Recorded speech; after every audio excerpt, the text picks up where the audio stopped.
मसीह यीशु के जलाली और बाबरकत में आप सबों की सलामती हो। मेरा नाम मुबशरा ज़ुबिया लियाकत है। जैसे कि आप जानते हैं कि रोज़ों के अयाम चल रहे हैं, तो आज हम रोज़ों के हवाला से जो है वो देखेंगे मत्ती की अनाजील, उसका जो है 4 बाब उसकी पहली से 11 आयत तक जो है हम रीड करेंगे।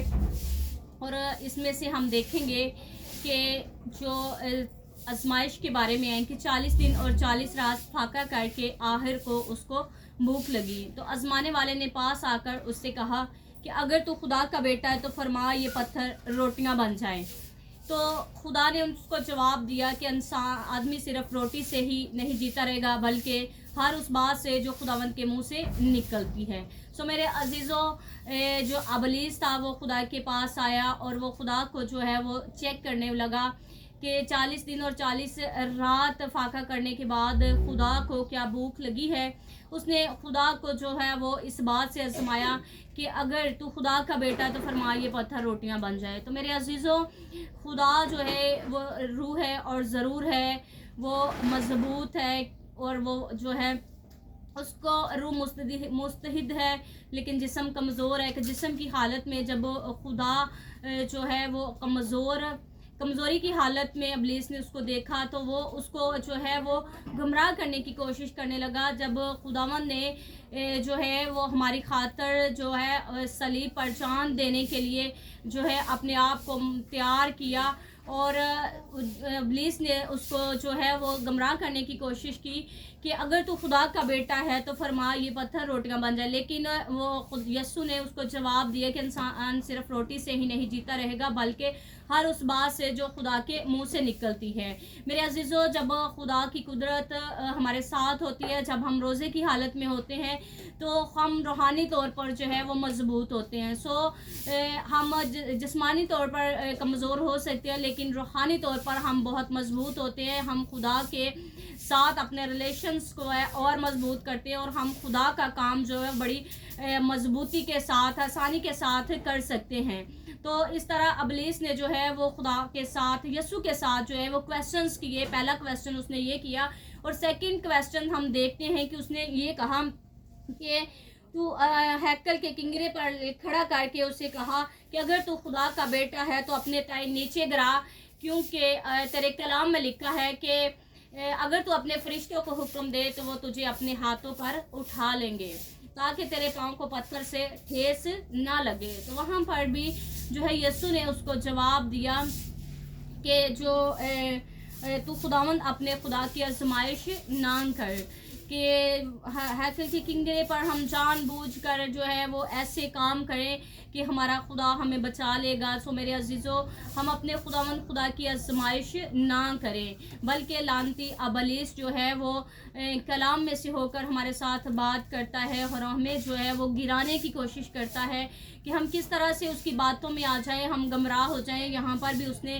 फिर कलाम के ज़रिए से उसके साथ बात की कि तू तेरे फरिश्ते जो है वो तेरे कलाम में तो लिखा हुआ तुझे अपने हाथों पर उठा लेंगे। लेकिन यहाँ पर भी यीशु ने उसको जवाब दिया कि तू अपने खुदावंद खुदा की आजमाइश ना कर। हमें ये नहीं कि हमारे कलाम में जो लिखा है कि वो हमारे फरिश्तों अपने फरिश्तों को हुक्म देगा तो वो हमें अपने हाथों पर उठा लेंगे, ऐसा नहीं है। बल्कि ये बात इस तरह से है कि खुदा अपने लोगों को जब इज़्ज़त देता है तो खुदा अपने लोगों से कहता है कि मत घबरा, मत परेशान हो, कि मैं अपने फरिश्तों को हुक्म दूंगा और तुझे अपने हाथों पर उठा लेगा, क्योंकि इज़्ज़त जो है वो खुदा देता है। और खुदा जो है अपने लोगों के वसीले से हमें बढ़ाता है, हमारी इज़्ज़त को जो है वो आगे लेके चलता है। खुदा अपने लोगों से मोहब्बत करता है जब उसके लोग उसके साथ वफादार होते हैं, जब ना कि किसी भी किस्म की गुमराही के शिकार हो जाते, बल्कि वो मजबूती के साथ अपने खुदावंद के पल्ले को थामे रखते हैं, अपने खुदावंद के साथ चलते हैं। तो फिर खुदा जो है वो अपने लोगों की जो है हिफाजत करता है, उनके साथ खड़ा होता है हर मुश्किल, परेशानी और रुकावट में में उनको जो है वो हौसले देता है, और उनका मुकाबला जो है वो खुदा खुद करता है, और खुदा जो है अपने लोगों के वसीला से उस अपने बंदा को उस मुश्किल से, उस परेशानी से निकाल लेता है।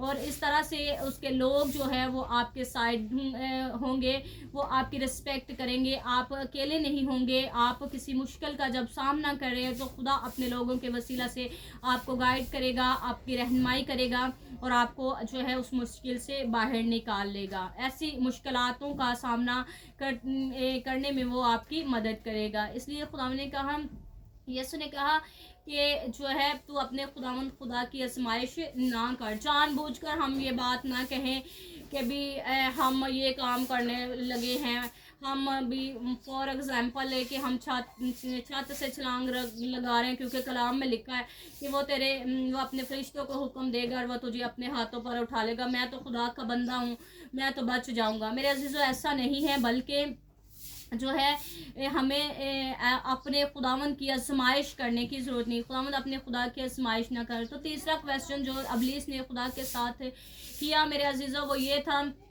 कि मैं दुनिया की सारी शान और शौकत तुझे दे दूंगा अगर तू झुक कर मुझे सजदा करे।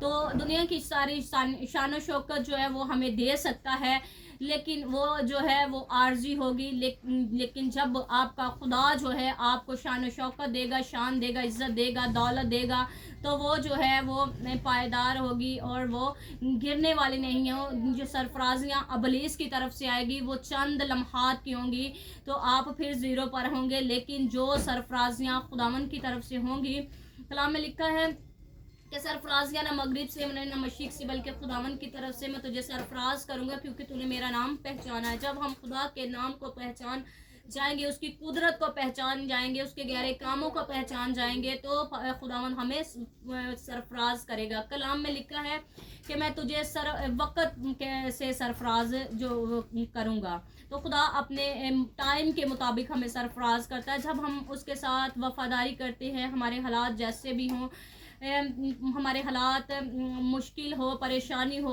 हम जिस भी हालत में हो, हम अपने खुदावन के वफादार रहें, तो फिर खुदावन जो है हमें सरफराज करेगा, क्योंकि उसका वादा है कि मैं तुझे सरफराज करूंगा क्योंकि तूने मेरा नाम पहचाना है। सो मैं अपने बारे में आपको ये टेस्टमनी बताना चाहती हूँ कि मैंने बहुत सारी मुश्किलातों का सामना किया, बहुत सारे दुखों को सहा, और यहाँ तक कि मैं जो है हिम्मत हार चुकी थी। यहाँ तक मेरा ईमान कमज़ोर हो चुका था कि जैसे खुदा नाम की कोई चीज़ नहीं। लेकिन मैंने फिर भी खुदा से कहा कि खुदाया, मेरा ईमान कमज़ोर हुआ है, लेकिन इतना कमज़ोर नहीं हुआ कि मैं तुझे भूल जाऊं। तो फिर खुदा ने मुझे सरफराज करने का फ़ैसला किया, और 2018 में मुझे prayer and worship church ministry का विजन दिया, और इस विजन पर मैं जो है वो काम कर रही थी। तो प्रॉपर जब हम खुदावन के साथ वफादार होते हैं तो खुदा हमें आगे बढ़ाने का फ़ैसला करता है। तो इस साल खुदा ने मुझे जो है इस विजन को रेगुलर करने का जो है वो एम दिया, और मुझे कहा कि अपने काम को छोड़ दूं, क्योंकि मैं सिलाई के काम को सरअंजाम देती थी। 22 साल मैंने सिलाई के काम को सरअंजाम दिया। तो अब खुदा ने मुझे जो है पिछले साल में दिसंबर के महीना में मेरे साथ बात की और कहा कि अपने काम को छोड़ दे और मेरी खिदमत कर, तो मैं सारे जो है वो तेरे ज़रूरियात को पूरा करूँगा। तो सो मेरे अजीज़ों, 1 जनवरी से मैं खुदा की खिदमत को सरअंजाम दे रही हूँ। तो मैं जिस तरह से मैं लाहौर में गई और लाहौर में मैंने खुदावंद की खिदमत को जो है वो सरअंजाम दिया, वहाँ पर बहुत खुदा ने अपना काम किया और मुझे अपने जलाल के लिए इस्तेमाल किया, और यहाँ भी यकीनन वो मुझे अपने जलाल के लिए जगह बजगह इस्तेमाल कर रहा है। मैं इस बात के लिए खुदावंद की शुक्रगुजारी करती हूँ कि मैं अब प्रॉपर तौर पर इस मिशन को लेकर आगे बढ़ूँगी कि प्रेयर एंड वर्शिप चर्च की खिदमत को सरअंजाम दूंगी, और बहुत सारी अपनी टीम के साथ मिलकर वर्क करूंगी। और इस साल जो है खुदावंद मुझे बरकत देगा, क्योंकि वो कभी भी हमारी जो मेहनतों का फल नहीं रखता, बल्कि हमें सरफराज करता है, और जिस खेत में हम काम करते हैं उसी से वो हमें जो प्रोवाइड भी करता है। जब हम खुदावंद के खेत में काम करेंगे तो यकीनन खुदा हमें मुहैया करेगा। यहाँ पर लिखा है कि तू खुदावंद अपने खुदा की जो है वो दुनिया की शान और शौकत तुझे दे दूंगा अगर तू झुक कर मुझे सजदा करे। तो वहाँ पर खुदा की ज़ात को पता चल गया था कि जो अबलीस है वो रिमूव होना चाहिए, वो कलाम के से मेरे साथ बात कर रहा है। तो खुदा ने यीशु ने वहाँ पे उससे कहा क्या ये शैतान दूर हो, तो वो उसकी ज़िंदगी से चला गया। मेरे अज़ीज़ों, इब्लीस हमारी ज़िंदगी से तब ही जाएगा जब हम किसी किस्म का लालच नहीं करेंगे, हम गुमराह नहीं होंगे, हम किसी बात में। यहाँ पर 3 क्वेश्चन है कि जिसके वसीला से वो जो था यीशु को गुमराह करना चाहता था, कमज़ोर करना चाहता था, ताकि जो है वो गुमराह हो जाए और उस